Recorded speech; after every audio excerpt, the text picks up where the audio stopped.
जुल्फ़कार शाह पे घर वाले खासा प्रेशर डाल रहे हैं कि वो नूर को छोड़ दे क्योंकि नूर अब उसके लायक नहीं है। लेकिन जुल्फ़कार शाह कहता है कि वो उसकी पसंद है, वो कभी भी उसको छोड़ेगा नहीं, सिर्फ उसे गैर रहम करके इग्नोर करेगा। क्या यहाँ पे नूर का भी वो यही हाल करने वाला है? ड्रामे में मजीद गलतफहमियां बढ़ती ही जा रही हैं। जुल्फ़कार शाह अगर एक दफा नूर से ये कंफर्म कर ले कि क्या वो प्रेग्नेंट है तो सारी की सारी गलतफहमी उसकी दूर हो जाएगी। जुल्फ़कार शाह को अभी तक ये अंदाजा ही नहीं हो सका कि इस घिनौने खेल में उसका बाप मुलव्विस है। सख्त परेशानी के आलम में जब वो ऑफिस से निकलता है तो उसका उसी दौरान एक्सीडेंट हो जाता है। नूर उसकी इतनी खिदमत करती है कि वो सोचने पे मजबूर हो जाता है कि कहीं मैं जो सोच रहा हूँ वो गलत तो नहीं।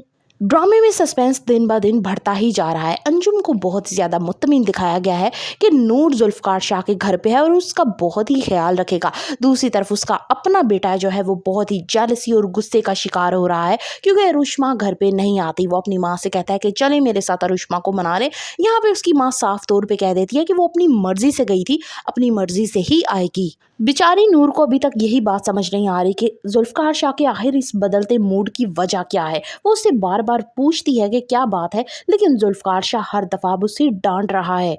इफ्तिखार शाह नूर को अकेला पाके उसे कहता है कि तुम्हारा पत्ता इस घर से जल्द ही साफ करने वाला हूँ। तुम जुल्फ़कार शाह की दौलत के पीछे आई हो ना, या तुम्हें ये लगता है कि तुम हूर की शक्ल जैसी हो तो वो तुम्हें कबूल कर लेगा, लेकिन मैं तुम्हें कबूल नहीं करूँगा। मैं तुम्हारा वो हश्र करूँगा कि सारा ज़माना देखेगा। उसका अभी तक ये यकीन है कि अगर मैं इसको डराऊंगा धमकाऊंगा तो ये शायद खुद ही जुल्फ़कार शाह की ज़िंदगी से निकल जाए। जल्द ही अब डॉक्टर का और जुल्फ़कार शाह का आमना सामना होगा। तभी जुल्फ़कार शाह पूछेगा उससे तो वो कहेगी कि ये सब कुछ झूठ है, नूर प्रेग्नेंट नहीं है, आपके बाप के कहने पे ये सब कुछ मैंने किया था। तब जुल्फ़कार शाह को अपनी गलती का एहसास होगा और वो नूर के पास जाएगा और उससे माफ़ी मांगेगा और अपने बाप से कहेगा कि आप जितनी मर्जी कोशिश लगा ले कि मैं नूर को छोड़ दूं तो ऐसा मुमकिन नहीं है। मैं ना कभी नूर को छोड़ूंगा और ना ही आपके प्लान के मुताबिक मारिया से शादी करूंगा। गलतफहमियां मजीद बढ़ने वाली हैं क्योंकि अब जुल्फ़कार शाह को ये भी शक होने लगा है कि शायद नूर सलार से मोहब्बत करती हैं। फर्दर रिव्यूज ऑफ इश्क में तेरे साथ की kindly subscribe my channel and like the video.